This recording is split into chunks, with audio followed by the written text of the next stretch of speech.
What's good? What's good? What's good? D Stanfield, the professional in the building, man. I hate this latency, man. This is it's really getting on my nerves. I gotta improve my processor on this PC that I have, man. What's good, everybody? Late night talk, NFL talk, man. We talking NFL awards, free agency, and a little bit more. A lot going on in the NFL tonight. Got the Pro Bowl to talk about, or the less than Pro Bowl. Um, few good things to talk about. I got my special guest back with me tonight.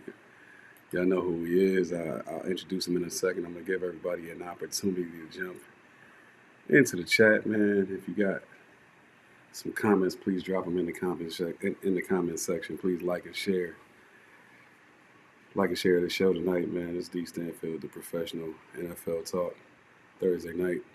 It's been a rough day. Don't plan on being on too long. Appreciate everybody for tuning in.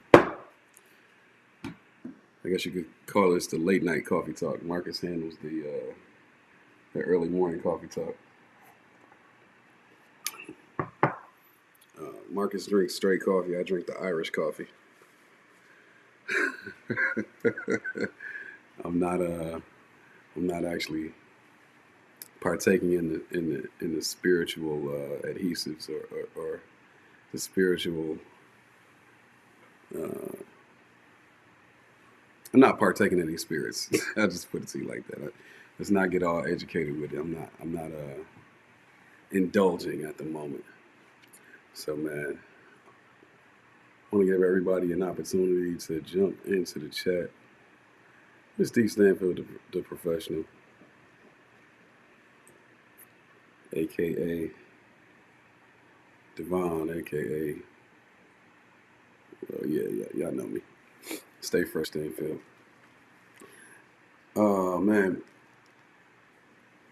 I want to give a shout out to the Rise Up family, Fresh Perspective. I want to shout out my boy Andre the Torch Robinson. Uh, from what I understand, he will be going live late tonight. So y'all make sure after y'all jump off with me, y'all tune in. As always, he's gonna have some very interesting and controversial conversations. So everybody, make sure they tune in. All right, without further ado, I want to go ahead and introduce my guest. I don't know if you want to. At this point, I don't know if you want to call him a guest or a co-host. Um, what you won't call him is a fan of anybody that needs to be taken seriously as it pertains to professional sports. uh, Polished veteran Dallas Cowboys fan. Want to give a huge shout out to my guy Marcus the Alphabets, man. What's going on, Marcus? Yeah. What's going on, everybody? How y'all doing, man? Man, I'm Hope doing everybody's doing all right this evening. Get a chance to do a show with Devon, the professional, Devon Obama. Finally, we're able to link up with him and do some work. It's always a pleasure. yeah, whatever. Devon Obama, here you go. I'm really getting sick of you. Like Kevin Hart said,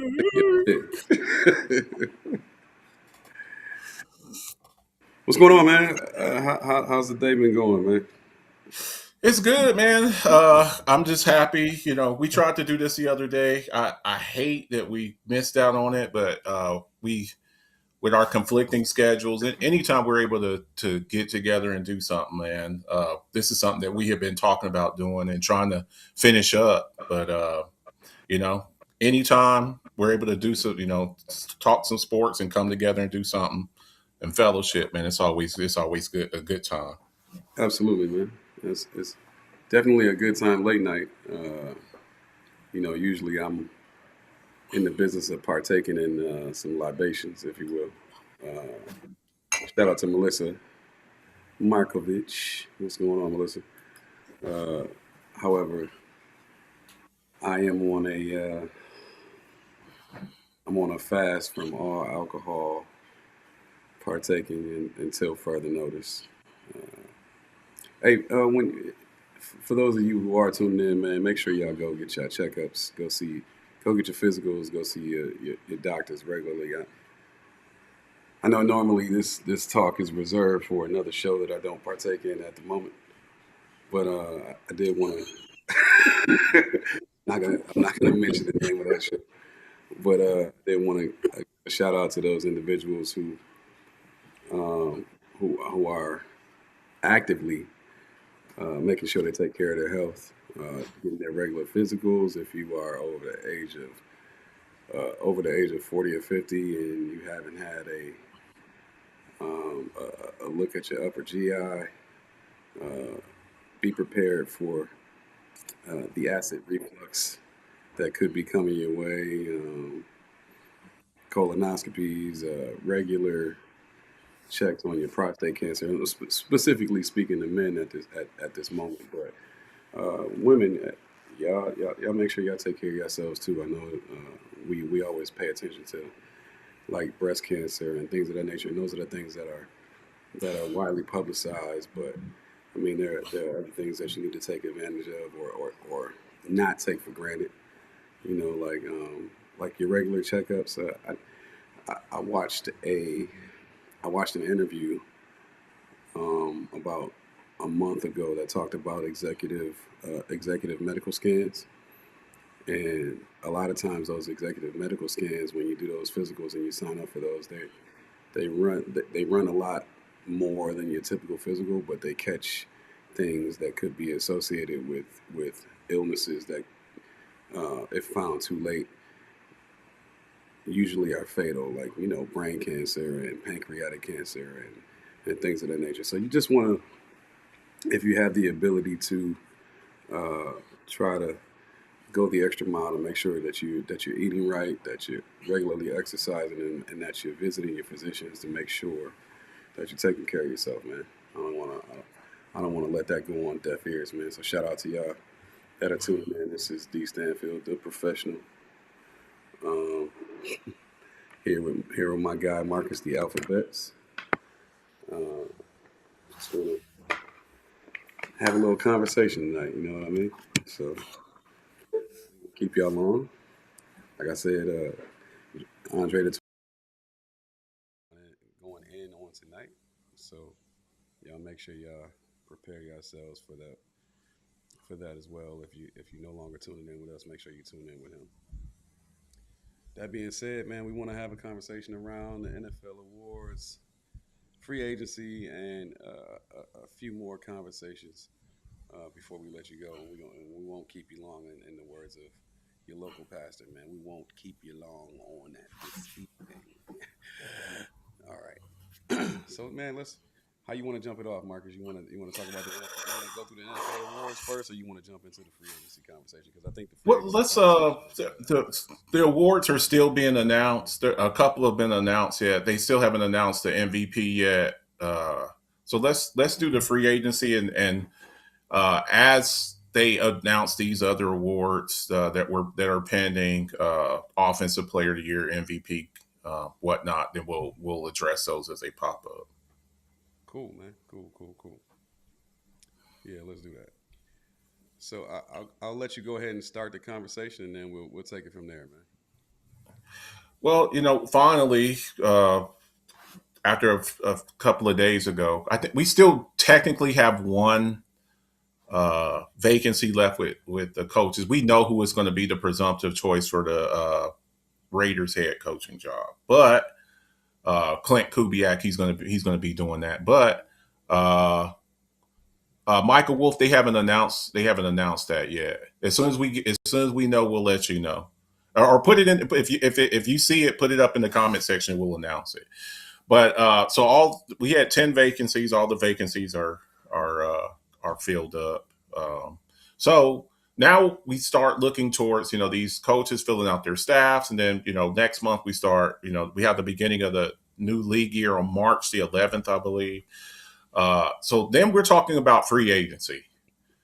Uh, we have the combine at the end of this month, and then we have free agency next month. So uh, we want to kind of talk about some of the guys uh, that will most likely be unrestricted free agents. I don't really want to jump into the restricted free agents, and things or whatnot. Guys that we know for the most part will be free agents. So me and D, we were talking about it.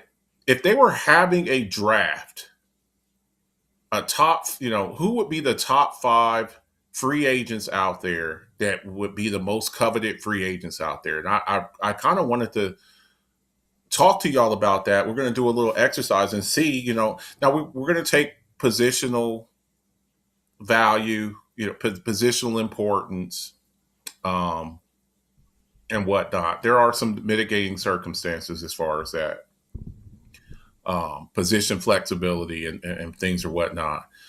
But we have some pretty big names out there that are unrestricted free agents. To name a few: a Kyle Pitts, a Tyler Algier, a Brees Hall, a technically a George Pickens, a Trey Hendrickson, a Kenneth Walker III.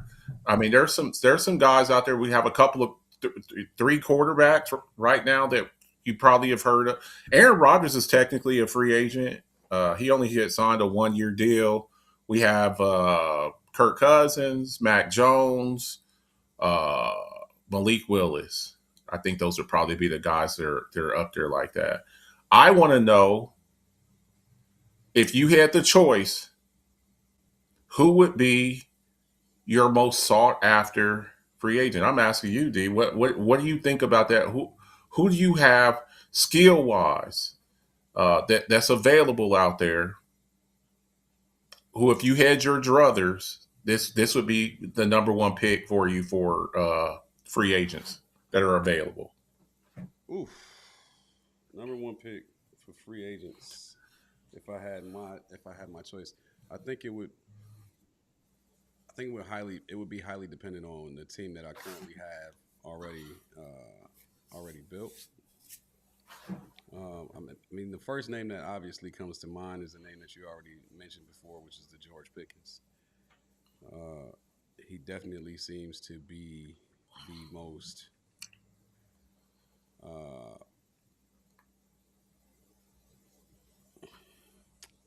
game-breaking free agent that is currently on the market. Shout out to Mike Wolf. Mike Wolf asked who won the Walter Payton Award, and then he came in and answered his own question. It was Bobby Wagner. So shout out to Bobby Wagner. And we'll get to we'll get to those awards. A lot of people want to say George Pickens is the most highly touted free agent at the moment. Definitely at the top of the list, if not the most highly touted. And for me, being a Buffalo Bills and Chicago Bears guy, I think Pickens, in theory, would and probably should, especially for Buffalo, be at the top of the list. But when you think about his career in Pittsburgh, and you think about how unhappy he was, now given that was largely in part due to the fact that he was dealing with a tumultuous quarterback situation in Pittsburgh. But I'm pretty sure not having a guy that can get you the ball consistently, given the amount of talent that you possess, coupled with, no disrespect to y'all black and yellow people, but coupled with living in Pittsburgh, it probably was not the most pleasing situation. And Arthur Smith, having Arthur Smith as your offensive coordinator, that doesn't help either. I won't. We have a slight difference of opinion there, but we can talk about that later. So, in theory, I'd love to have him in Buffalo, but I would hate to have him come to another city that he's unhappy with, even if he has Josh Allen, and then ruin the community that they've built in that locker room. You think he'd be unhappy in Buffalo? think it. I'll He put it wouldn't to get the He would get the targets. You don't I'll think put it he'd be happy there? I'll put it to you like this: if a if a simple-minded, easily easily pleased Stephon Diggs can lose his zeal to be in Buffalo,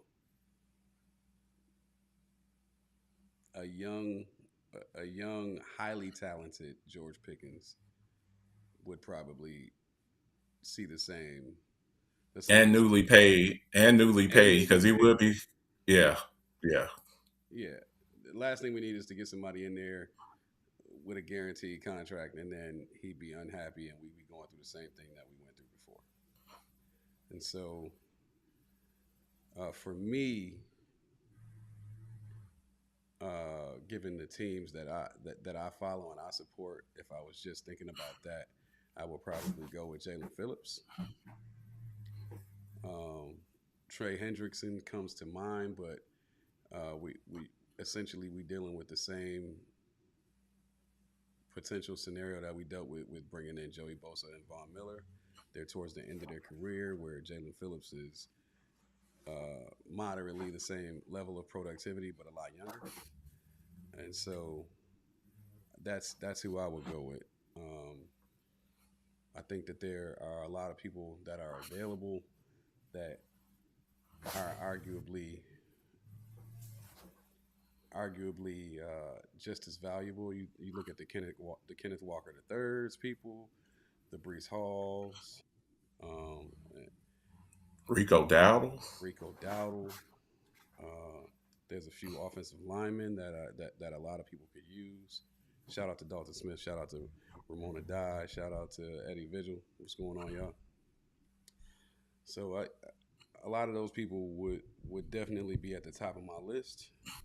And then let's not forget about the fact that somebody who won't be immediately available, but ultimately will be available to you if you are in need of a quarterback. I think he proved his worth this year. Daniel Jones is going to be a free agent, so you gotta at least consider him from a stability standpoint. Uh, How do we rank the quarterbacks with the available quarterbacks? Daniel Jones, uh, Malik Willis, Mac Jones, Kirk Cousins. That's looking at Aaron Rodgers. That would be the five that would be available right there. well, Um, I'm taking Aaron Rodgers out of the equation. I don't. I okay. I think towards the end of this offseason, we'll find out that Aaron Rodgers is going to retire. I think he's waiting for his 1 day contract with Green Bay, and he'll go ahead and call it a day, or call it a career, if you will. So I'm taking him out of the equation altogether. Um, I think that the most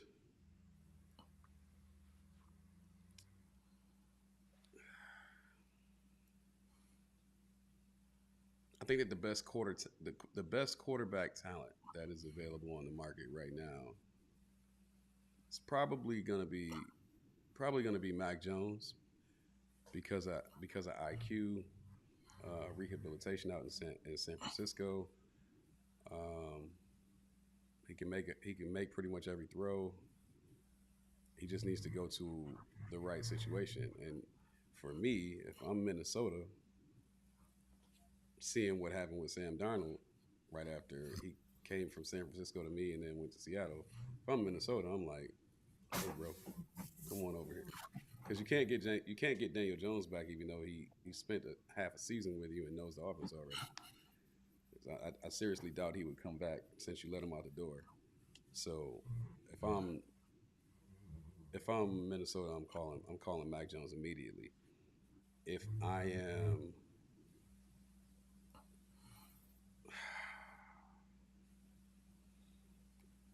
people are gonna kill me for saying this, but I've been really hard on this guy for basically the last 3 years. If I'm Arizona, I'm getting Kyler Murray up out of there, and I'm rolling with Malik Willis and Jacoby Brissett until I can get something to draft. So that's Could just we me. see a could we see a Kirk Cousins, maybe a reunion back in Minnesota, or maybe as a bridge quarterback? Maybe you start off with Kirk Cousins in Vegas uh, as the bridge quarterback. I think it's pretty much a done deal that the Raiders will take Fernando Mendoza number one overall. Do we want to throw this kid out there to the Wolves on day one, or would you want to get a Kirk Cousins out there to cover down for him for maybe like the first half of the season? He'll eventually be the starter, but do you want to throw Mendoza out there on day as your day one starter? I don't, Yeah. but I don't like Mendoza. So Me neither. I, I just don't see it. And look, if I'm wrong, I'll come back and I'll be like, "Hey, man, I was wrong." I did like the game he had against Miami. Miami's going to have a couple of both of their defensive ends will probably be top 15 picks. you ever seen those? But You ever seen those young kids that go to the YMCA and play with the grown men, and they don't necessarily score a lot, but they put in the grown men in great position to score. So they look really, really good on camera and theory, but then when they go play with people with the same level of athleticism as them, they don't look as polished and as effective. That's what Fernando Mendoza reminds me of. He spent the bulk of this college season throwing to people that were the same age as LeBron James, and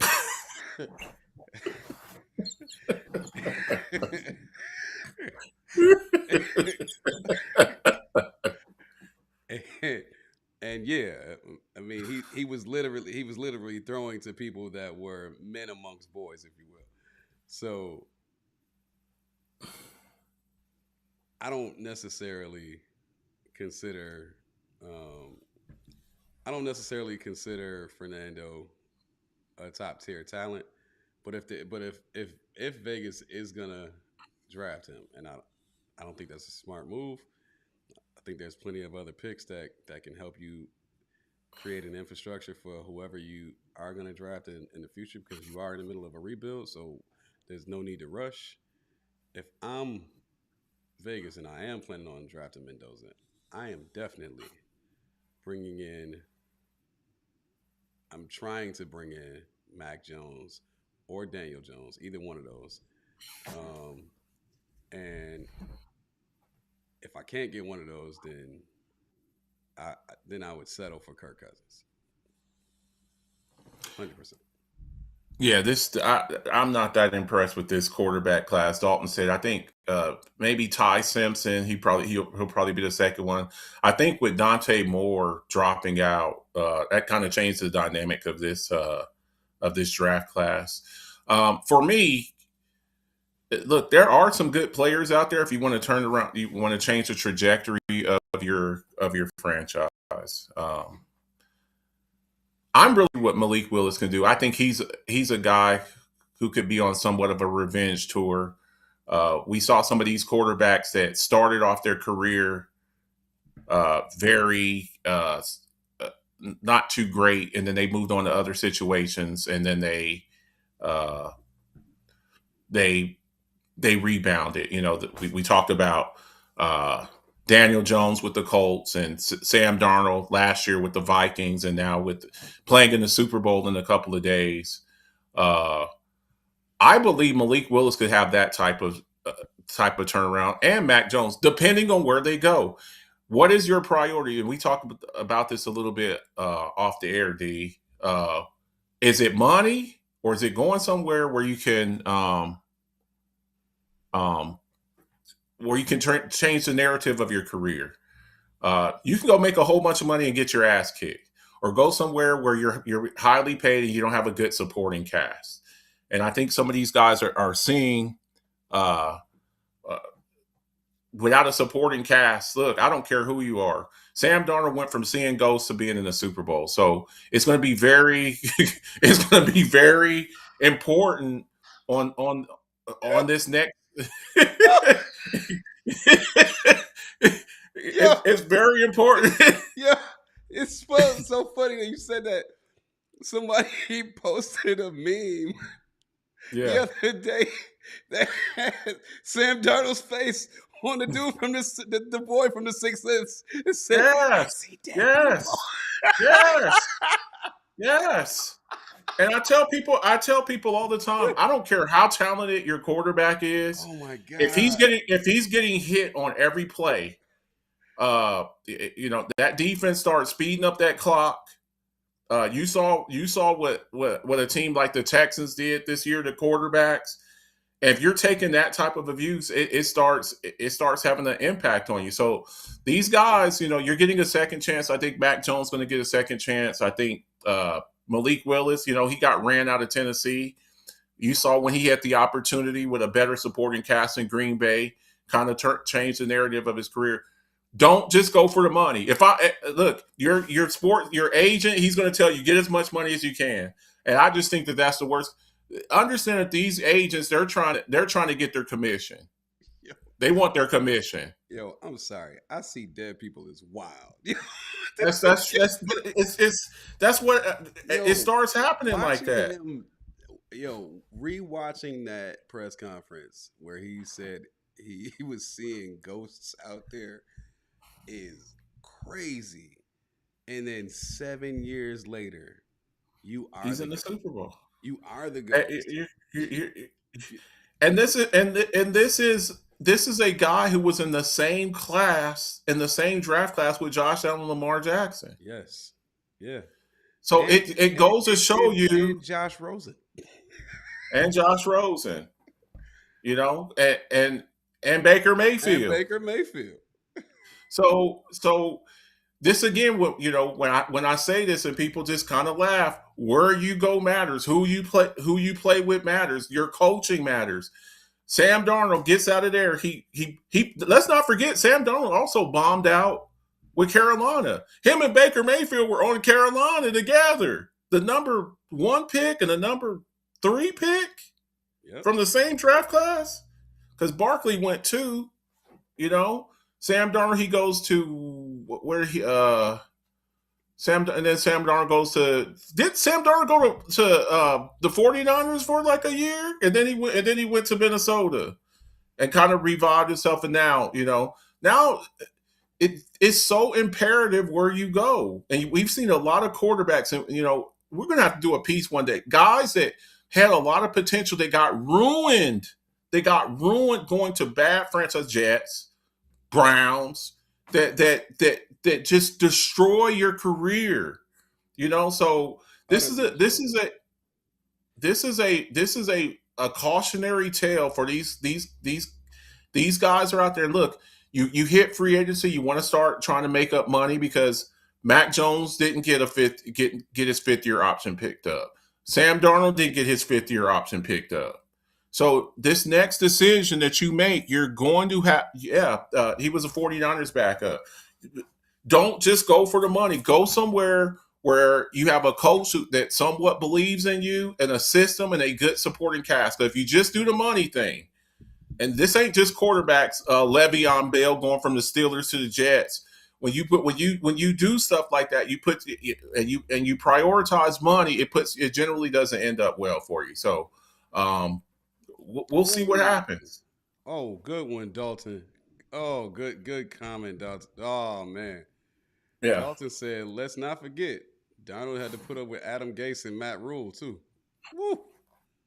Adam Gase. Oh. Yeah. Yeah. Hey man. Yeah, he was really. Hey Dalton, for that comment. That was yeah. Baker Mayfield too, because he was there when Matt Rule was there. Baker Mayfield too, and he had to. Where did he end up going? He went to the Rams. He had to go to the Rams after that. Then he finally got the gig in Tampa Bay. So it's so imperative where you go. These guys, you do want to make your money, but you also want to go somewhere that you get an opportunity that puts you in the best opportunity to showcase your talents. Absolutely, and just to kind of piggyback off that, and I hate to harp on George Pickens, but we've seen people with George Pickens' tendencies in the past. We've seen the Clyde Edwards-Helaire. We've seen the Josh Gordons. We've seen the uh, not necessarily as catastrophically bad with regard to a plummet, but the Tyrann Matthews. We've seen those people that need to be in a space, and I'm gonna say this because you just said it. We've seen those people that need to be in a space where they're happy, and what is not talked about enough, like you said, stop listening to your agents all the time. That's why I respect Lamar Jackson for always operating in his consciousness. Uh, we don't talk about this enough, but it's spoken about in corporate America and the ideologies of chasing your dreams. Some people can chase a bag, but people like George Pickens should not be chasing a bag. They should be chasing happiness. You should be finding out where you are going to be the most happy. What is your criteria for what is going to put you in the best mental space, the best the the best physical space, even the best spiritual space. When and identify those things that fit that criteria, and that's where you need to chase, because oftentimes if you chase the bag, you will find yourself miserable. But if you chase your happiness and the things that fit into your criteria of long-term happiness, the money will come along anyway, because it won't feel like work. It will feel very much like you are just going to indulge in your habit. And when you're going to indulge in your habit, your work ethic becomes better, your your cohesiveness with your overall environment, and football being the biggest team sport, that cohesiveness is absolutely necessary. So chase the happiness, man. Specifically shouted out to George Pickens. Mhm. No doubt about it. So we saw the Hall of Fame nominees came out tonight, uh, and then we got the news this week that Bill Belichick is not going to be a first ballot Hall of Famer. That uh, the owner Robert Kraft, he's not going to be a Hall of Famer, a first ballot Hall of Famer. So we got the list of the guys tonight, 5 or 6 guys: Drew Brees, Roger Craig, Adam Vinatieri, Luke Kuechly. Um, Look, this is the NFL. If I talked a little bit about this on Coffee Talk, and these guys, they're well, they're very deserving of it. Um, but the NFL is starting to set a precedence as far as if there's any type of uh, unsavory behavior, we'll roll with that. That we got a long memory. So the guys that made it this year, I'm also forgetting Larry Fitzgerald. Are you cool with this Hall of Fame class that they announced tonight? Got 6 guys. Roger Craig has been waiting for a minute. Um, I don't have any issues with it. Luke Kuechly, I thought he was one of the better linebackers when he played. His career wasn't that long due to concussions, but he was one of the better linebacker when he played. Some people might say he was the best linebacker. Your thoughts on the incoming Hall of Fame class, dude? I think it could go back and forth between Kuechly, Ray Lewis, and Brian Urlacher in terms of just that conversation. I Yeah, wouldn't. I don't know if I would deem him as the. I don't know if I would deem him as the best during his time, but I do think that there are years that you can point to where Kuechly was arguably the number one linebacker. Do I have a? How do I feel about this year's Hall of Fame class? I think I agree with it. yeah. I mean, we talked about the Bill Belichick thing. Um, we talked about the Bill Belichick thing, so I don't want to delve into that any further. I think that it's a travesty that he didn't get in, but in my heart of hearts, I mean, Robert Kraft didn't get in. And if he and Robert Kraft didn't get in, Brady. then I mean, I don't even want. I don't even want to get to Brady because Yeah. just him and Robert Kraft not getting in is vindication for To. And as you know very well, To being my guy, if To if anybody can catch it, if anybody can get it, then I'm okay with it. And anybody got it. Yeah. We all know that Bill Belichick and Robert Kraft probably should have been first ballot Hall of Famers, and they are being punished for something that they did both on and off the field. So if anybody can get it, I'm okay with it.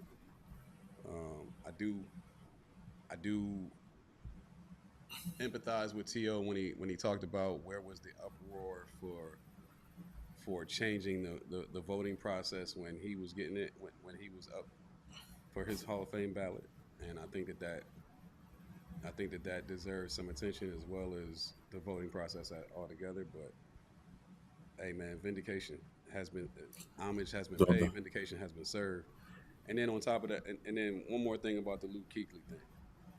Um, we can argue against the length of his career all we want, but after last year with the unnamed superstar that I had to watch torch one of my teams for years and years, whose career was cut short because of an injury, Luke Kuechly, literally 100% the exact same scenario.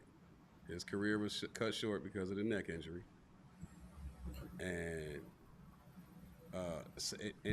and let me just say this: um, if we're letting in, if we are letting in Luke Kuechly and Sterling Sharp for this reason, I better hear some noise for Cam Chancellor at some point. I better hear some noise for Cam Chancellor at some point because yeah. Oh yeah. He was pretty. He was pretty awesome. He's he's pretty the awesome. most he's the most terroristic strong safety that we have seen since Sean Taylor by far. Atwater, So Ronnie Lott. Yeah. I better hear some noise for Cam Chancellor at some point in the very near future. No So doubt about it. No doubt about it. I- I'm loving this for probably one of my favorite entries for this Hall of Fame class. Probably Larry Fitzgerald. He was not the stereotypical prima donna, uh, diva type wide receiver. Just a guy who came with his lunch pail every game. Kind of faded to black. He didn't have a whole farewell tour or anything like that. You saw him and then you didn't see him anymore. And when you look at the receivers that are generally considered the cream of the crop, the Tos, the Randy Mosses, the Jerry Rices or whatnot. Larry Fitzgerald, he was the antithesis of that. He was a guy who didn't really say too much. Played in a Super Bowl. He had an outstanding Super Bowl against the Steelers. But I'm very happy for him. But it starts to make you wonder, guys. You start thinking about guys who are on the cusp. I think there's some guys out there that are sitting on the outside looking in. I'd like to see a guy like Hines Ward get a look. I think I would love to see a guy like Hines Ward up in there. I think they kind of passed over him a few times. Um, no, you're not a Hines Ward fan? no, I'm a huge man. Yeah, yeah. Shout out to Hines Ward. For those of you that don't know, I did teach for a year at Mundy's Mill High School, where Hines Ward spent his time in Georgia. Um, I've actually met Hines Ward, seen him in the airport a few times. Dope dude. Of course, I'm a huge fan of Hines Ward. Any dual position, multi position athlete, I'm always gonna be a big fan. And he did it. He did it all, and he did it the right way. So of course, I'm a fan of Hines Ward, and think that he deserves some consideration. But if you're giving Hines Ward his consideration, that guy down in Miami, last name Johnson, first name Cheesy Chad. Ocho Cinco. Oh, here you go. Are we going to do this? Are we going to do this? Hey, Look, hey, man. we're going to Hey, go ahead. Go ahead. if you're putting in Hines Ward, and Yeah. here is why I'm saying this. Okay. If you're putting in Hines Ward, Okay. a person who has never once in his career been considered the number one receiver in his conference, let alone the league, you better put in Chad Johnson. You don't have a choice. It's not a choice. It's not a choice. You're talking you're talking in comparison about a guy that led his conference 6 out of 7 seasons, and the one season that he didn't, his counterpart did. You're talking about a guy who was largely considered a top 5 route runner, a supreme wide receiver talent, and a guy that didn't have to do everything that other receivers do to get done what a ton of other receivers get done. So I and see this being you, and I wish we had got this on wax before. I like Chad. Now, if you're looking at like I told you before, it's the Hall of Fame. It's not the Hall of Pretty Good. I always thought that Ocho was a great entertainer, but in my opinion, okay, and this, it's a preference type thing. Chad Johnson's not even the best wide receiver with the last name of Johnson. He's not better than Andre Johnson. He's not better than Calvin Johnson. yo, He's just not. how many Johnsons, how many Johnson last names have we seen across the league? That's not an anomaly that you need to highlight when you're talking about the Hall of Fame. Well, Johnson's kind of like Smith. Johnson's kind of like Smith. It's a very common surname. He was a very, what we have to look at is entertainment value. You got to look at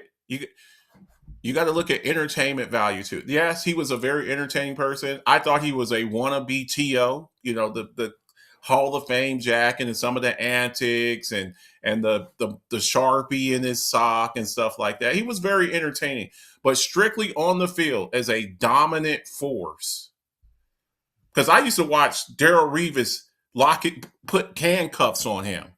Darrelle Revis used to put handcuffs on him because he was a very frail guy. When I look at him, he was not a game changer. When you look at like a guy like Calvin Johnson, who was Megatron, a beast, 6'5", 235 pound with 4.3 speed. Andre Johnson, another physical specimen who won games with Matt Schaub. Chad Johnson was very entertaining. I don't want to take that away from him. But Chad Johnson ain't win games with John Kitna. Did he play with Carson Palmer? He did. Okay, so let's not act like he never had a quarterback. Did he win game? Wait, but is there ever a season? We talked about this. Has there been a season where Carson Palmer lasted the entire season, where they didn't go there? He had Carson Palmer 5 seasons. Okay. Carson Palmer literally only made it through one. And the one season that they made it through, he got into the first game of the playoffs and got hurt again. I got it. But I don't think that's any worse than what Andre Johnson was like their second pick ever in history for an expansion team. Let's not forget that the Houston Texans are an expansion team. They came back into the league in 2002. They were an expansion team. Okay? They were an expansion team. Yo, Courtney said he had but Evelyn. That's an automatic disqualification. Yeah. Courtney, I disagree. It's only what you do on the field. Ask Antonio Brown. Anyway, moving on. Yeah, I like Chad, but we got to start looking when we're talking Hall of Fame. And look, me and you, we talked about it a little bit. What is our criteria? What is the criteria for the Hall of Fame? What is your criteria for the Hall of Fame? Me and you talked a little bit about it with the Hall of Fame. I gave you a whole algorithm for it. Yeah. You lead the league. You lead the conference. I think rings matter, but I don't think rings matter to receivers because they are so highly dependent for somebody else to get them the ball. But production does matter. So lead the league, lead the conference, all pro selections, especially first and second team, all pro selections, Pro Bowls, those those Not those so things much those Pro things Bowl in anymore. his day actually matter. Now Yeah. Pro Bowls today, Pro Bowls the last 5 years, we might not Yeah. we probably don't want to include Pro Bowls as a part of the criteria. But when you look at what Chad was able to do, leading the conference in receiving, 6 out of 7 years, two first team All Pro selections, 6 Pro Bowls. When you look at all of those accomplishments and all of those accolades, and then you look at the comparison to some of the people that are in the Hall of Fame right now who don't have nearly that amount of accolades, it's a no brainer to me. To me, No doubt. uh, We'll see. Dalton, There. Dalton Smith asked. I'm ignoring Courtney's questions on purpose, so please don't, because Courtney is in the chat doing what I do to Andre. Uh, but Dalton Smith asked a very interesting question. He asked, "Who would you take, Steve Smith or Chad Johnson?"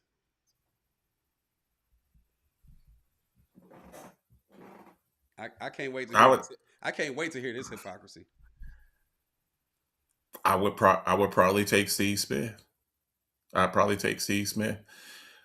And here's the reason why. Here's the reason why. I also look at the offense that you were playing in. Now we talk about quarterbacks or whatnot. Because I get this same thing with Michael about Michael Irvin. Well, Michael Irvin, he only has like 70 touchdowns, 74 touchdowns, or something like that. It's not a lot. When you're on a run first team, just like Hines Ward was. Let's not forget when Hines Ward was playing. This is Jerome Bettis. This is Fast Willie Parker. This is Deuce Staley. In those days, there were when the Pittsburgh Steelers were a heavy run team. We have to take that into consideration. We also have to take eras.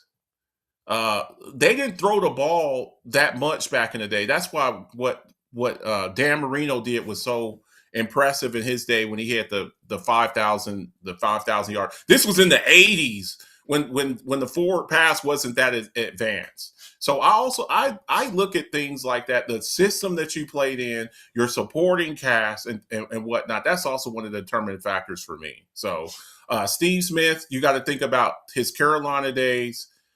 Jonathan Stewart, D'Angelo Williams, they were a heavy run team, and his quarterback was Jake Delhomme. Come on, we gotta take stuff like that into consideration for what he did. We got to take Jake Delhomme. Do I need to say anything else? So we have to look at stuff like that. Who's throwing you? Jake Delhomme.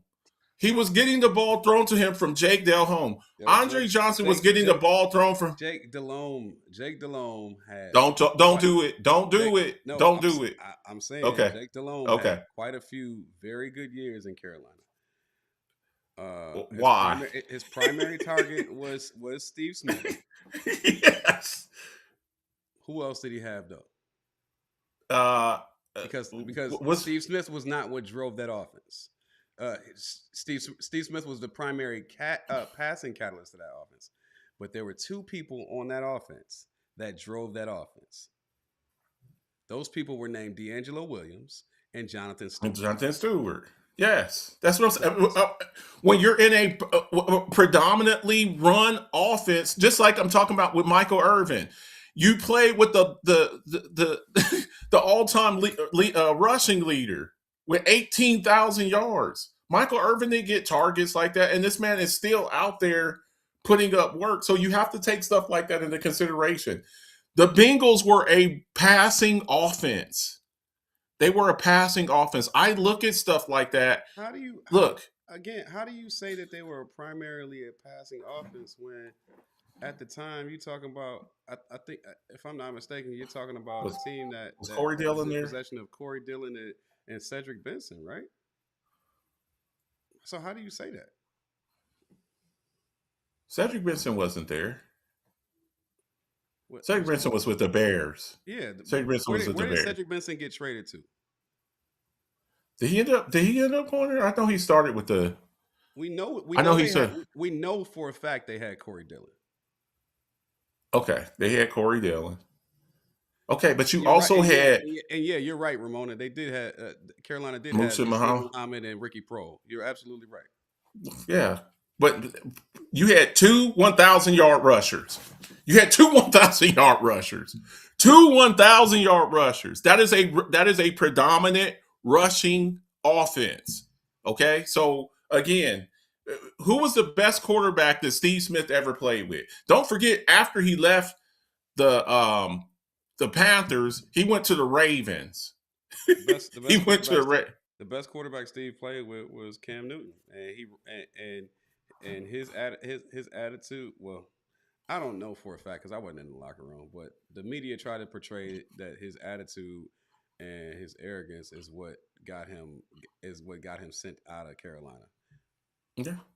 Okay. Well, and he was the established vet, and they were trying to, you're trying to bring in the quarterback should be the leader of the team. Let's also not forget that Steve Smith was 5'9". He was 5'9". He was a diminutive wide receiver. He wasn't 6'3", 6'4", 6'5". He's 5'9", and he's out there tearing up cornerbacks that got 3 or 4 inches on them. So we also have to throw stuff like that into consider. We have to look at stuff like that too. So Rudy Johnson, Rudy Johnson, really? So I always look.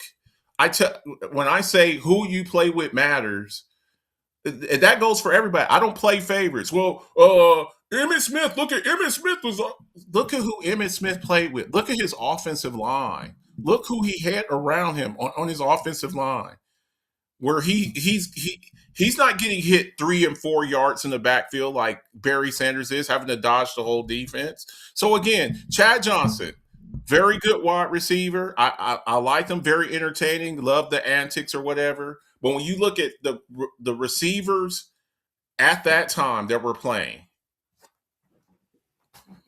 that's another one of my criteria. How do you match up against the other? Obviously, he matched up very well. If he led the conference, again, leading the conference means you have more yards than the people that you're complaining about, that you're lobbying for. Andre Johnson, again, okay, Matt Schaub. All right. Yeah. Go ahead. I don't want to discount that, but you're competing against the Andre Johnsons, the Stevie Johnsons, the Eric Molds, the Lee Evans, you're competing against the top receivers in your conference. And hey, he led the conference 6 out of 7 years in receiving. Okay. And here's the other thing you have to look at too. That's Pro Bowls. First team even beyond that. Yeah. 2 first team all pros. There's receivers in the Hall of Fame right now that don't have one first team. Plenty of second teams, not one first team. But they Hall of Famers. Like this ain't really a conversation. This ain't really a conversation. And then people who saying, "Oh, I take Hines Ward over Chad, or I take Steve Smith over Chad." I'm not trying to discount what either of those players brought to the game, but they wasn't doing what Chad was doing. Whether you like it or not, they wasn't doing what Chad was doing. Steve Smith. I need to look at Steve Smith's accolades. But Steve Smith, I think there's an argument with Steve Smith. But when you talk about Hines Ward, when you talk about a lot of the other people, as valuable as they were to the team, Hines Ward was, in my opinion, I'll leave it. I won't go there because I'm a huge Hines Ward fan, so I'm not about to do that. But yeah, we gotta wrap it up, man. We gotta let Dre get to it. So for sure. Steve Smith, 2-time first team All Pro. So there you go. 2-time second team All Pro.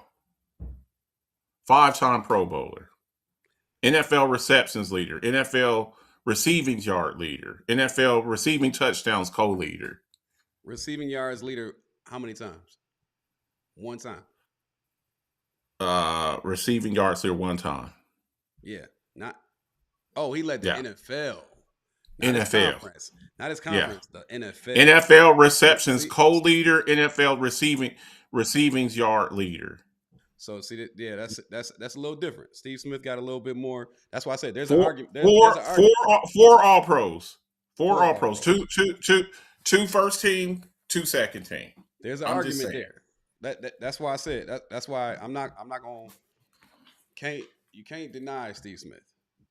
Yeah. And then you look at the other thing that you gotta appreciate about Steve Smith is the longevity of his career was extended after Carolina, because what he did in Baltimore was not to be taken lightly either. So, but yeah, man, let's appreciate Let's get everybody ready to for get tuning up in. out of Again, please take care of your health, folks. Please go ahead and visit your doctors, get your physicals, man, get your checkups. Appreciate everybody for tuning in, man. Appreciate you for joining me again, Marcus. It's been a pleasure. Anytime. Anytime you want to bring Talk of the Town back, I'll be there All for right, that. man. Y'all have a outstanding, beautiful night. Appreciate you all, man. Much love to you. Shout out to Fresh Perspective. Shout out to the Rise Up family. Shout out to Andre the Torch Robinson, man. Y'all make sure y'all jump over to his page if he's going live, man. Show that support. Have a great night.